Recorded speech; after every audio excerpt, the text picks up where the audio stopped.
Hertz, Enod sa Bareta, Enod sa Gabos. Ang DCGB miyembro kan KBP kapisanan ng mga broadcaster ng Pilipinas ang oras niya to mga tugang alas 12:06.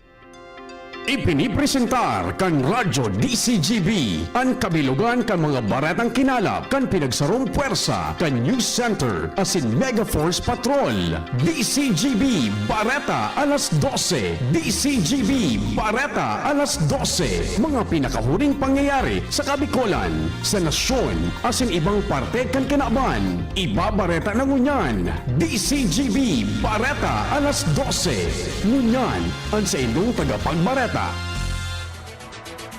Diyos maray na aldaw nin Sabado mga tugang Mayo 31, 2025 ini ang Bareta alas 12. Ako po ang sa inyong makakairiba, Bert Nunez. Headlines kandar kulang mga bareta sa lado lokal. BRB FFWC padagos ang monitoring sa Bicol River Basin. PRC Bicol inanunsyo ang detalyes kan mass oath taking para sa mga let passers. LTO Bicol nagpaluwas nin show cause order sa L300 driver na imbuelto sa insidente sa Tabaco City. Sa lado nasyonal, mga kumpirmadong Mpox case sa Pilipinas bako delikado segun sa DOH. Outgoing PNP Chief General Romel Marbil nangapuda na itaas ang retirement age kan PNP officers sa 60 anyos. Sa ibang nasyon, 110 katawo nagadaan dahil sa mahiwasan na pagbaha sa Central Nigeria. Iyan po mga tugang ang mga headlines ngunyan sa mga detalyes kan mga bareta. Ang baretang ini hatod sa Indukan. Artisan Joint Supplement. Bumabagal ang galaw dahil sa joint pain at arthritis. Mag-Artisan. Waranin patanid nin pagbaha sa mga salog sa Bicol River Basin. Sigun ini sa Bicol River Basin Flood Forecasting and Warning Center o BRB FFWC kung sa basado sa saindang hydrological forecast ngunya na aldaw posibleng magkaigwanin water confinement sa mga dalan asin low-lying areas na pwedeng maapektaran kan pagkikilat asin pagdalugdog.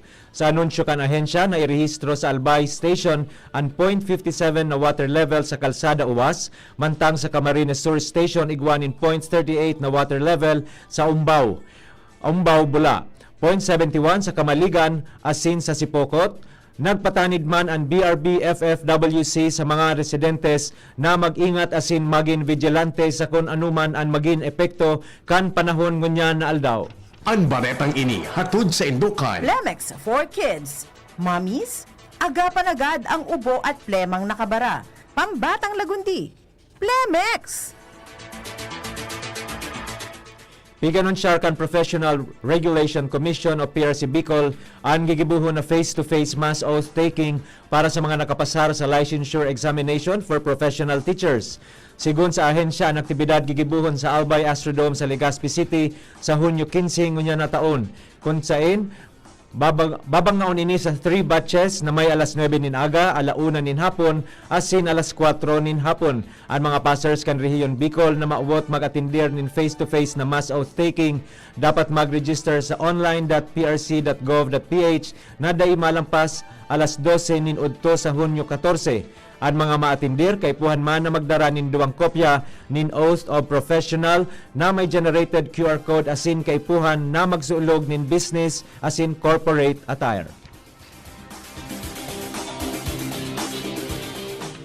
Nagpaluwas nin show cause order ang Land Transportation Office o LTO Bicol laban sa driver kan L300 na imbuelto sa insidente sa Tabaco City. Sigun kay LTO Bicol Regional Director Edgar Alan Castillejos asin Assistant Regional Director Vincent Nato, basado ini sa direktiba hali kay Department of Transportation Secretary Vince Dizon asin LTO Chief Attorney Vigor Mendoza II.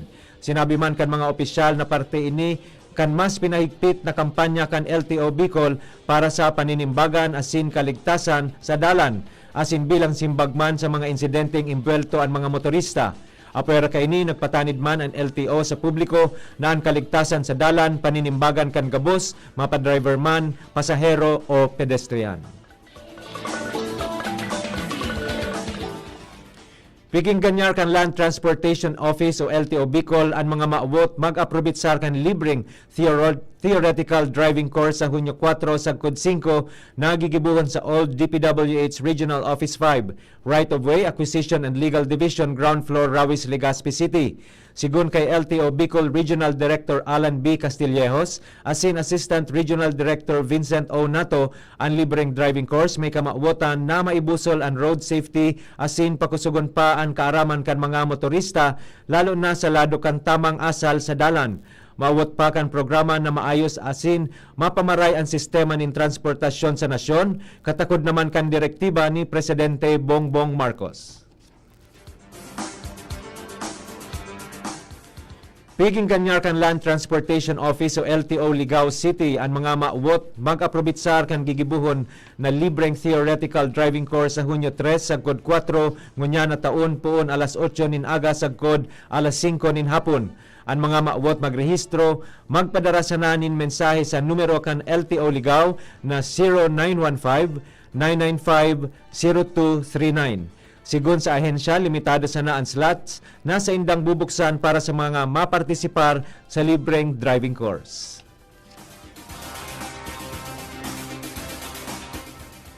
Matrayumpong inilansar kan Department of Trade and Industry o DTI Masbate Provincial Office ang ikatulong Otopnuk sa Masbate City Airport. Sigun sa ahensya, ang aktibidad puon kan signifikanteng advancement sa pagpromoter nin local entrepreneurship asin sa pagpapahiling nin mga kakaibang produkto kan probinsya. Kapareho kan Auto Hub, an Autonoop, sarong dagdag na plataporma kung saan pwedeng ipromoter asin i-expand ang market kan mga produkto kan pigaapod nindang autopreneurs. Sigun pa sa DTI Masbate, maawot kay ni na makater ang general mainstream market kan lokal asin mga turistang parabakal kung saan ang mga one-stop shop na ini ang nag-opresir nin mga dekalidad na produkto. Mientras na sa ngunyan, igwana nin 24 Otopnuk sa Rehiyon Bicol puon kan pag-implementar ka ini kan taon 2022.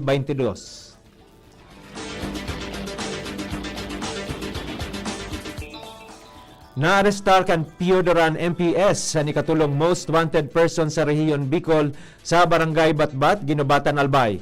Sigun kay Piodoran MPS Chief of Police, Police Major Richel Balute, ang suspect na si alias Gio, 78 anyos asin residente ka nasabing lugar, ang kaibahan sa listahan kan watchlist. Ang suspect, 4 taon na pigahanap kan pulisya kung saan naarestar iningunyan na taon, basado naman sa warrant of arrest na may kasong murder kung saan wara digding inirekomendang piyansa. Sa presente, nasa kustodiya na kan Piodoran MPS ang suspect mantang pighahalat nasa na ang paghampang kaini sa korte. Naarestar ang 5 persona matapos na maaktuhan kan mga otoridad kan Libon Municipal Police Station o MPS na nagpartisipar sa iligal na tupada sa sarong barangay sa Libon, Albay. Sigun kay Libon Municipal Police Station Chief of Police, Police Major Jonathan Apil, mantang nagigibo nin monitoring ang mga operatiba sa indang naabutan ang iligal na tupada sa lugar na nagresulta sa pagka-arestar sa mga persona na pinangaranan na alias Sandy, Vin, Rick, Ses, Asinson na mga residentes kan uwas Libon, asin Pulangi, Albay. Apera kay ni na kumpiskar man ang sarong pidaso nin buhay na manok na pambulang na may tari. Sarong pidaso nin wara ng buhay na manok na may tari, sarong buhay na manok na warang tari asin kantidad na 2,000 pesos na pigtutubodang ginamit sa pustahan. Sa ngunya nasa kustodiya na kan mga otoridad ang mga persona asin hahampangon kaini ang kasong pagbalgar sa Presidential Decree 449 o an illegal cockfighting. Mga tugang iyan po ang enot na parte kan sa tuyang Bareta alas 12 sa Bareta Nyato sa Lado Nasyonal, ibang nasyon na siniba pa pagkatapos kay ni. Kung ikaw ay edad 50 pataas katulad ko, may mataas na ang risk ng manlalabo ng paningin. Mas challenging ang pang-araw-araw na gawain tulad ng pagbabasa, pagsusulat, at pagmamaneho. Ang Optin ay may lutin na maaari makatulong sa kalusugan ng mata, nilalabanan ng epekto ng glaucoma, macular degeneration at katarata. Kitang-kita ang kalusugan. Mabibili ang Optin sa mga pangunahing butika nationwide. Mahalagang paalala, ang Optin ay hindi gamot at hindi dapat gamitin panggamot sa anumang uri ng sakit. Ako si Rial. I used to be a McDonald's crew. Ngayon, film director na ako. Ako si Tess, McDonald's crew noon, Assistant Vice President for Operations na ngayon. Ako si Cha, former McDonald's crew. Ngayon, professional volleyball player na. Ako si Eric, nagsimula bilang crew. Ngayon, operations manager na sa McDo. Dahil sa McDo, easy maging best me. Gaya ni Rial, Tess, Cha at Eric, ikaw din. You can discover your best me at McDo. Learn lifelong skills when you join the McDonald's team today. Apply at the McDo PH Careers Facebook page or visit a store near you. Realize true comfort and relaxation at Dorotea Resort and Spa, a perfect venue for family outings, couple retreats, and various functions such as weddings, birthday parties, corporate seminars, and conferences. Dorotea Resort and Spa. We have backpackers rooms, standard rooms, deluxe, suite, and a penthouse. Also, relax and rejuvenate with our spas and invigorating treatments, services, and facilities. Dorotea Resort and Spa, Kahugutan, Bakakay, Albay. For reservation, contact us at 0917-777-5734. Find us on Facebook, Dorotea Resort and Spa. Relax, rejuvenate, and enjoy. Only here at Dorotea Resort and Spa. Kung ikaw ay edad 50 pataas katulad ko, may mataas na ang risk ng manlalabo ng paningin. Mas challenging ang pang-araw-araw na gawain tulad ng pagbabasa, pagsusulat, at pagmamaneho. Ang Optin ay may lutin na maaari makatulong sa kalusugan ng mata, nilalabanan ng epekto ng glaucoma, macular degeneration at katarata. Kitang-kita ang kalusugan. Mabibili ang Optin sa mga pangunahing butika nationwide. Mahalaga ang paalala, ang Optin ay hindi gamot at hindi dapat gamitin panggamot sa anumang uri ng sakit. Kayo po ba ay may katanungan sa PhilHealth? Makinig sa programang Alagang PhilHealth kasama ang PhilHealth Regional Office No. 5. Mapapakinggan tuwing Huwebes alas 10 hanggang alas 10:30 ng umaga sa DZGB. Damang-dama ang benepisyo ng PhilHealth sa Alagang PhilHealth. Mga tugang, abangan ta ang paglunsar kan pinakabagong programa digdi sa DCGB Radio. Ang programang mahatod ning mga impormasyon, mga istoryang kapupurutan ning inspirasyon na naidulot kan pagtatrabangan nganing maiangat ang pagkabuhay kan mga Bicolanong para omang benepisyaryo sa maabot na ika-24 kan Enero 2025 alas 10:30 hasta alas 11 ning pagkaaga. Magantabay asin maghinanyog sa kape asin baretang agraryo.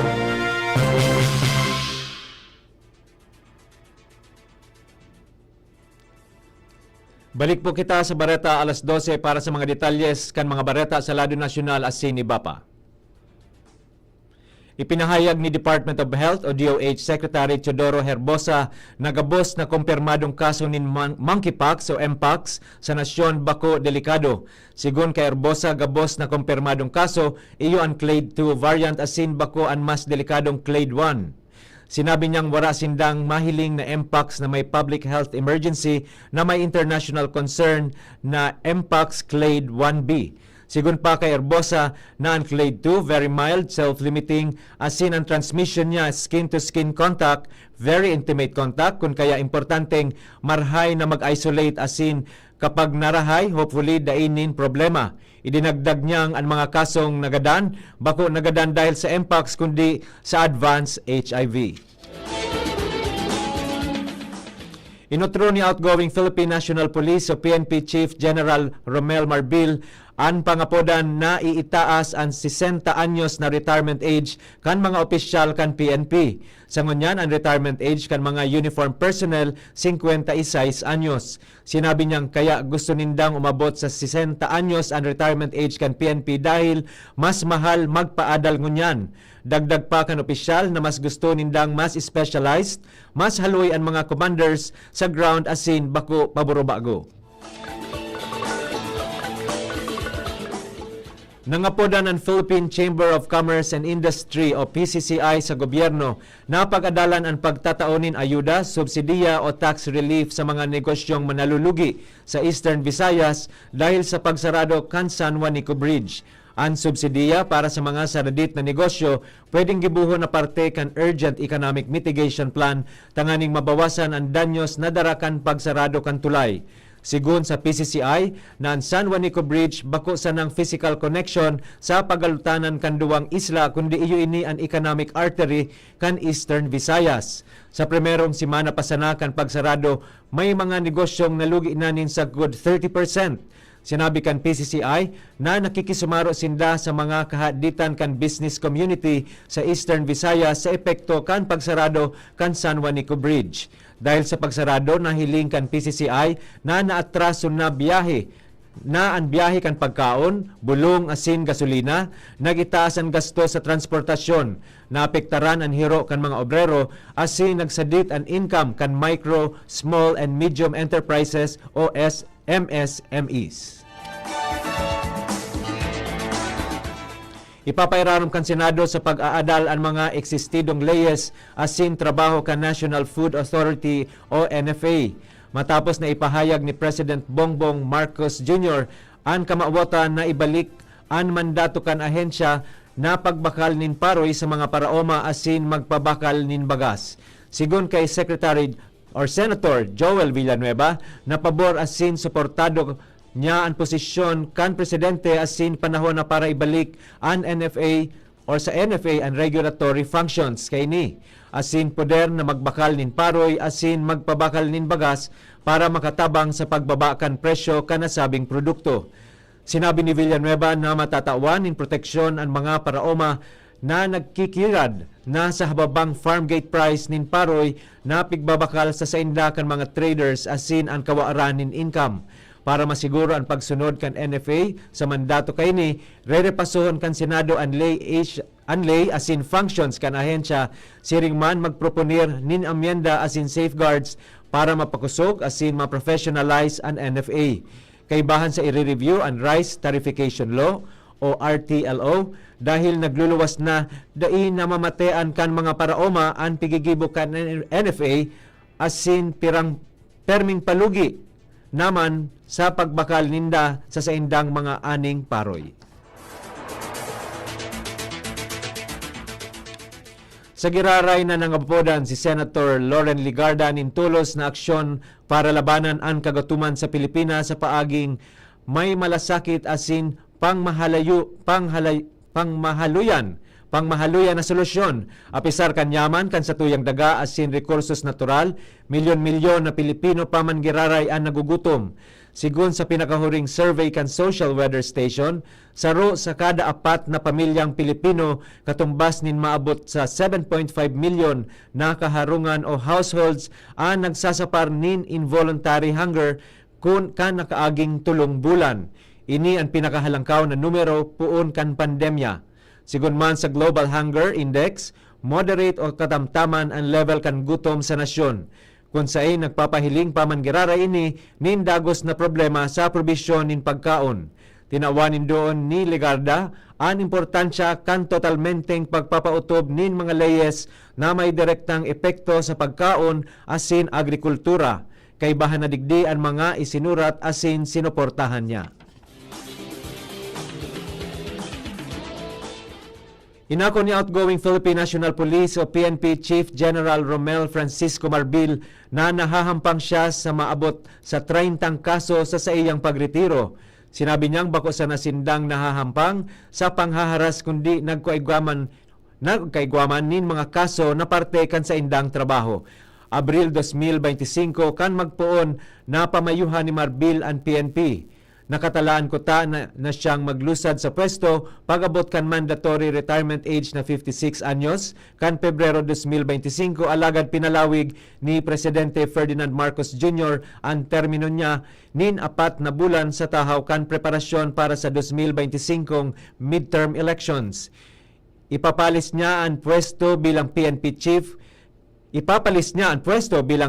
PNP Chief kay Criminal Investigation and Detection Group o CIDG Chief Major General Nicolas Torre III na iyo ang napili ni President Ferdinand Marcos Jr. na bagong hepe kan PNP puon sa Hunyo 2, 2025. Bareta sa ibang nasyon, gadaan ang nasa 110 katawo dahil sa mahiwasan na pagbaha sa Central Nigeria. Sigun sa Niger State Emergency Management Agency, na ang baha resulta kan nagkapirang oras na makusog na pag-uran. Naraot ang nasa 50 na mga kaharungan sa banwaan kan Mokwa kung saan nagkapirang pamilya naman ang pigibakwar sa nasabing lugar. Siniguro man ni Minister of Information and National Orientation Mohamed Idris na sa indang inaktibar ang ayuda sa mga naapektaran na residente. Sa baretang sports, mantinidong wara pang daog ang Gilas Pilipinas Under-16 sa nagpapadagos na 2025 SIBA Under-16 Cup. Ini matapos na daogon ninda ang Malaysia sa score na 96-61 asin makuha ang 5 gana asin daipang daog. Sa pagpuon pa sa nakankawat o minarangkada ang Batang Gilas asin daina pinabayaan na makalamang pa ang Malaysia. Dahilan digdi, sigurado na ang pagsabak ninda sa FIBA U16 Asia Cup na gigibuon sa Mongolia sa bulan nin Agosto. Sigun kay National Youth Coach L.A. Tenorio, nakaipuhan niyang disiplinahon ang mga players dahil nawawa ra na sindanin focus asin sistema. Naimbento kan sarong biotech company sa Australia ang sarong biological computer na may aktual na brain cells nin tawo. Ang kompanyang Cortical Labs naimbento ang pigaapod na CL1 kung saan ini ang pinakaenot na code deployable biological computer sa mundo. Sigon sa kumpanya, bako puro silicon chips ang sa indang ginamit, kundi idinagdag pa ninda ang mga neuron cells, hali sa stem cells tangani magkrear nin sarong sistema na may kakayanan na makaukod nin mas marabas pa kesa sa tradisyonal na artificial intelligence. Ang CL1 nagkakantidad nin $35,000 o sobra 2 milyon pesos. Kung saan pigigibuman kan kumpanya ang mas baratong cloud-based na bersyon na pwedeng ma-access nin mga researchers sa bilog na mundo. Istorya na iiba! Sarong stunt performer hali sa United Kingdom ang sa Giraray na nakakuha nin world record matapos na mag-backflip nin 7 sunod-sunod na beses sa laog nin 30 segundos. Mantang nagkakalayo sa alawas. Si Ryan Looney, 28 anyos, ang nagibo kan stunt asin sinabi kaining bako na bago ang mga buwis buhay na pigigibo niya. Sa katunayan, nagkapirang mga extreme stunts na ang ginibo niya na pinagmidbid kan Guinness World Records. Sa ginibo niyang pinakabagong record attempt, nagsulog siya nin espesyal na protective gear na nilubog sa malipot na gel asin naglaog siya sa refrigerator nin 24 oras tangani maipreparar ang sa iyang lawas sa sobrang init kan kalayo. Matrayong puman na nakuha ni Looney ang titulong Most Standing Backward Somersaults in 30 Seconds Full Body Burn. Tulos man siyang iniligtas kan safety team kung saan pinalsok ang kalayo gamit ang fire extinguisher asin tulos man siyang pinatos nin tuwalya. Flashback!